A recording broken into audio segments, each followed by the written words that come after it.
ये जनता ने इनको नहीं चुना, ईवीएम ने इन्हें चुना है। अब आप ये लफ्ज कहिए कि आपको ईवीएम चुनती है, जनता आपको नहीं चुनती। वाकई अगर आप सच्चे हैं, वाकई आप राष्ट्रवाद हैं, वाकई आप देशभक्त हैं, एक बार बैलेट पेपर से मोदी जी चुनाव करवा लीजिए। आपकी हैसियत, आपकी हकीकत आपको उसी वक्त पता चल जाएगी कि आप क्या हैं। और देश वेंटिलेटर पे है, आखिरी सांसें गिन रहा है, रुपया गिर चुका है, जीडीपी डाउन हो चुकी है।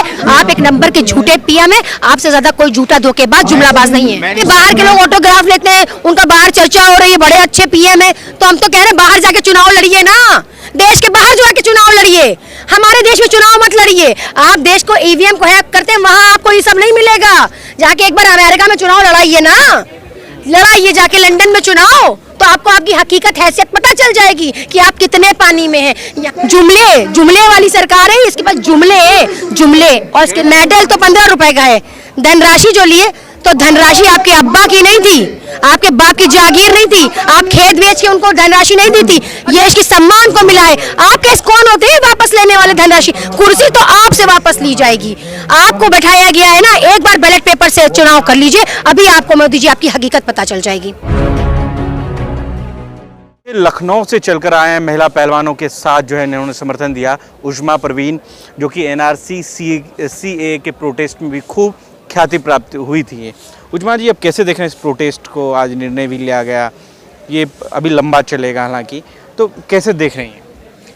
ये निर्णय जो ले रहे हैं उसको जेल की 4 दीवारी में कब भेजेंगे कि निर्णय लेते लेते तो आपने किसान आंदोलन में 13 महीने लगा दिए थे, 700 किसानों की बलि ली थी आपने, तब जाके आपने किसानों से माफ़ी मांगी थी पीएम मोदी जी, और आज भी आप वही कर रहे हैं।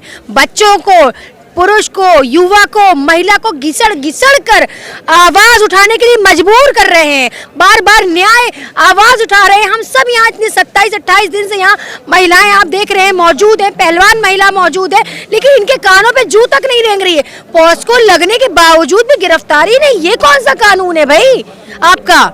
ये ऐसा कानून नहीं देखा देश में। ये दोहरा चरित्र निभाते हैं। जो कहते हैं बेटी बचाओ बेटी पढ़ाओ, वो बेटियों का शोषण करते हैं, बेटियों का बलात्कार करते हैं, और उनको संरक्षण दिया जाता है, उन्हें सिक्योरिटी दी जाती है। ये कौन सा कानून है? ये हमारे देश का कानून नहीं है। मेरे देश का कानून तो मोहब्बत था, प्रेम था, उनसियत थी, एकता थी। वो कहाँ चली गई? वो बर्बाद कर रहे हैं। ये मोदी जी नफरत की आंधियां चला रहे हैं, मोहब्बत की नहीं।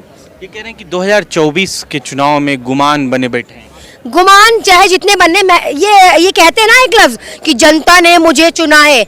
ये जनता ने इनको नहीं चुना, ईवीएम ने इन्हें चुना है। अब आप ये लफ्ज कहिए कि आपको ईवीएम चुनती है, जनता आपको नहीं चुनती। और दूसरी चीज अब मैं बता दूं, वाकई अगर आप सच्चे हैं, वाकई आप राष्ट्रवाद हैं, वाकई आप देशभक्त हैं, एक बार बैलेट पेपर से मोदी जी चुनाव करवा लीजिए। आपकी हैसियत, आपकी हकीकत आपको उसी वक्त पता चल जाएगी कि आप क्या हैं।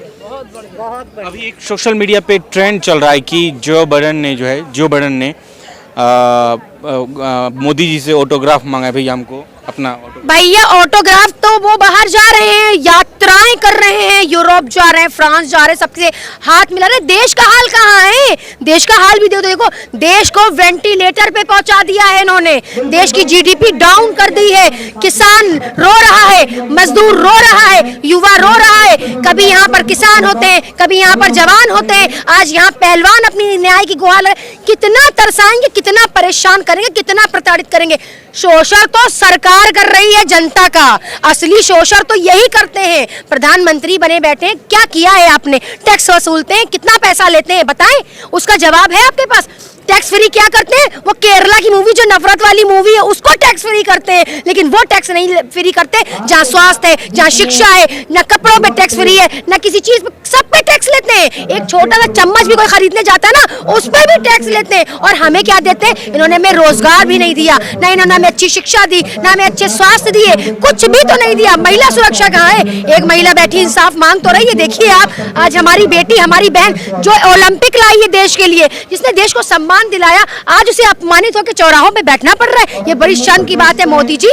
आप झूठ बोलते हैं कि आप महिला सुरक्षा कहते हैं, आप महिला सशक्तिकरण की बात करते हैं। आप एक नंबर के झूठे पीएम है, आपसे ज्यादा कोई झूठा धोखेबाज जुमलाबाज नहीं है। मेन स्ट्रीम मीडिया ने लिखा है कि मोदी जी की फैंक्स फ्लोइंग बहुत अधिक है। अमेरिकी राष्ट्रपति ने ऐसा कहा है कि आपसे बहुत सारे लोग मिलना चाहते हैं। देखिए बाहर के लोग ऑटोग्राफ लेते हैं, उनका बाहर चर्चा हो रही है, बड़े अच्छे पीएम है, तो हम तो कह रहे हैं बाहर जाके चुनाव लड़िए ना, देश के बाहर जाके चुनाव लड़िए, हमारे देश में चुनाव मत लड़िए। आप देश को ईवीएम को हैक करते हैं, वहां आपको ये सब नहीं मिलेगा। जाके एक बार अमेरिका में चुनाव लड़ाइए ना, लड़ाइए जाके लंदन में चुनाव, तो आपको आपकी हकीकत हैसियत पता चल जाएगी कि आप कितने पानी में हैं। यहाँ तो जनता को मूर्ख बना देते हैं, बेवकूफ बना देते हैं, हिंदू मुस्लिम में बंटवा देते हैं, लेकिन जनता अब बेवकूफ नहीं है, अब जनता जागरूक है। जनता को पता है कि उसे क्या चाहिए और हमें पता है कि हमारा हक कैसे लेना चाहिए, और हमें पता है कि हम अपने कैसे हक छीन सकते हैं। और अब यहाँ हक मांगने से नहीं मिलेगा, हक यहाँ छीनने से मिलेगा। अब हम छीनने वाले बन गए, मांगने वाले नहीं। लेकिन एक बात बताइए कि ब्रिजभूषण शरण सिंह के खिलाफ एक शब्द कोई नहीं बोल रहा है, बीजेपी का कद्दावर नेता, कोई भी नेता नहीं। क्योंकि जो सब खुद ही बलात्कारी बैठे हैं उस पार्टी के अंदर, खुद ही शोषण करने वाले बैठे, तो कैसे बोलेंगे? जो प्रधानमंत्री अपनी माँ की इज्जत ना करे और उसको लाके नोटों की लाइन में खड़ा कर दे, तो वो किसी भी भारत की बेटी की इज्जत नहीं करेगा। मुझे लगता है जो प्रधानमंत्री रोता हो, खड़े होके कहता हो मुझे गाली दी जाती, वो जनता की बात कैसे सुनेगा? उसे जनता का दुख नहीं दिखाई देता, उसे अपनी कुर्सी, अपनी सत्ता, अपना मंत्री, अपना विधायक सब पाकबाज संस्कारी नजर आते हैं। असल में ये संस्कारी नहीं, ये बलात्कारी लोग हैं। ये देश का बलात्कार कर रहे हैं, ये संविधान का बलात्कार कर रहे हैं, ये हर उस शख्स का बलात्कार कर रहे हैं जो भोला भाला हमारा नागरिक, हमारी जनता को बेवकूफ बना रहे हैं। ये हमारे लोगों को बेवकूफ बनाते हैं, ये हमारी उस आम जनता को बेवकूफ बनाते हैं जो आज पढ़ा लिखा नौजवान घर में बैठा है, उसकी डिग्री पड़ी हुई है किनारे पर, उसको रोजगार नहीं मिलता, उसको नौकरी नहीं मिलती, और कहते हैं भाई देश में तो बड़ी अच्छाई चल रही है, बड़ा विकास चल रहा है। विकास नहीं है, ये बकवास है आपकी, जो आप अपने मुंह से खुद करते हैं। आप अपनी ही मुंह मियां मिट्टू बनते हैं, अपनी ही तारीफें करते हैं, और अपने प्रचार प्रसार के लिए हजारों करोड़ रुपया खर्च कर दिया है आपने। कितना प्रचार प्रसार करेंगे? और गोदी मीडिया को जानते हैं, एडॉप्टेड मीडिया, उन्होंने उनको अडॉप्ट कर लिया है। अब जो वो कहते हैं वो मीडिया वही दिखाती है, वही सुनाती है, वही करती है जो मोदी जी चाहते हैं। यही हकीकत है।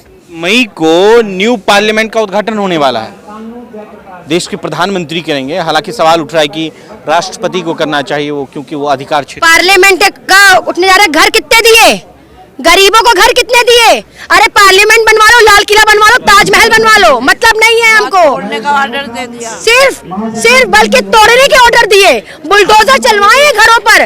रेलवे की जमीन पे जो गरीब रहता था ना, उसका घर तुड़वाया है आपने मोदी जी। आपने रेलवे के नाम पे उन बच्चों का घर तुड़वाया, उन मासूमों से घर छीना है, छतें छीनी है, और आज आप इतना बड़ा पार्लियामेंट बना रहे हैं ना, अपने पार्लियामेंट पे बुलडोजर चलवा लीजिए आप, और आप गरीबों को घर दीजिए। आपने गरीबों को ना शिक्षा दी है, ना अच्छे घर दिए, ना स्वास्थ्य केंद्र में कुछ है, कुछ नहीं है। लाइन लगो, बस हर जगह लाइन लगो। और क्या दिया है? 80 करोड़ जनता को एकदम काहिल बना के राशन ठूसने का काम किया है जो ना।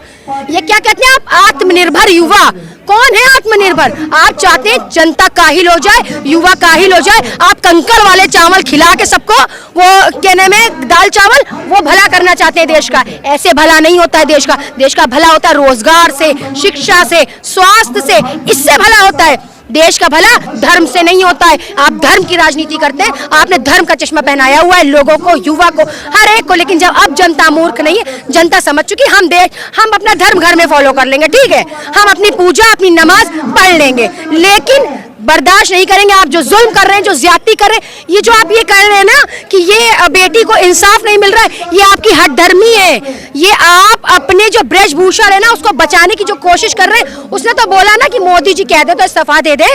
अरे मोदी जी बोलो ना, इस्तीफा दिलवाओ ना, क्योंकि आप लोग खुद भ्रष्टाचारी हैं। और जब भ्रष्टाचारी सत्ता में आके बैठ जाते हैं ना, तो देश का सिर्फ भ्रष्टाचार होता है, और देश वेंटिलेटर पे है, आखिरी सांसें गिन रहा है, रुपया गिर चुका है, जीडीपी डाउन हो चुकी है, रोजगार है नहीं, शिक्षा है नहीं, सुरक्षा है नहीं, तो आपके पास है क्या?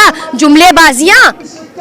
मेडल का 15 रुपए। आप एक और बात बताना भूल गए, शायद आपको पता नहीं, उन्होंने बोला कि धनराशि वापस कर दें। मेडल तो 15 रुपए का है, धनराशि जो लिए तो धनराशि आपके अब्बा की नहीं थी, आपके बाप की जागीर नहीं थी, आप खेत बेच के उनको धनराशि नहीं दी थी। ये देश का पैसा था और देश की बेटी को मिला है और देश की सम्मान को मिला है। आप कैसे कौन होते हैं वापस लेने वाले धनराशि? कुर्सी तो आपसे वापस ली जाएगी। आपको बैठाया गया है ना, एक बार बैलेट पेपर से चुनाव कर लीजिए, अभी आपको मोदी जी आपकी हकीकत पता चल जाएगी क्या है आप। लेकिन अनुराग ठाकुर ने भी कहा कि भैया वापस चले जाइए, बाकी सारी शर्तें मानी, पहले ही भी कहा था। तो यूपी में भी चल रहा है कि भैया कोई विरोध में नहीं, सारे लोग समर्थन में। समर्थन ये झूठा समर्थन है। ये अपने 4-5 वो उतार देते हैं ना, 4-5 लोगों को पैसा दे के पे करके। जिस तरह से गोदी मीडिया पेड मीडिया है ना, इस तरह से लोग भी पेड हो चुके हैं और पेड लोग उनके समर्थन में ईवीएम खरीद चुके हैं। आपके पास कुछ भी नहीं बचा है कहने और सुनने के लिए, तो आप अपना समर्थन अपने मुंह से करवाते हैं, बस यही मतलब है और कुछ नहीं। तो लास्ट सवाल अंजल साहब से ले लेता हूँ, कैसे देख रहे हैं पूरे मामले को? 15 रुपए के मेडल पे सवाल उठ रहा है। वो मैं ये कहूँगा कि ये जो सरकार है, ये सरकार के सांसद हैं बृजभूषण, वो इस तरह का शब्द प्रयोग कर देश की बेटी जिसने देश के लिए मेडल जीता उसका अपमान किया है और ये कहीं ना कहीं देश विरोधी का मामला बनता है और इस पर देश विरोधी के तहत कार्रवाई होनी चाहिए और उनको शीघ्र गिरफ्तार कर जेल भेजना चाहिए, क्योंकि बेटियों का अपमान, महिलाओं का अपमान नहीं सहेगा हिंदुस्तान, नहीं सहेगा हिंदुस्तान। अनुराग ठाकुर बृजभूषण के समर्थन में? अरे वो सब कोई भी समर्थन में रहे, अनुराग से या फिर किसी और मंत्री और सांसद से देश नहीं चलेगा। देश चलेगा तो संविधान से चलेगा और संविधान से हमेशा चलेगा।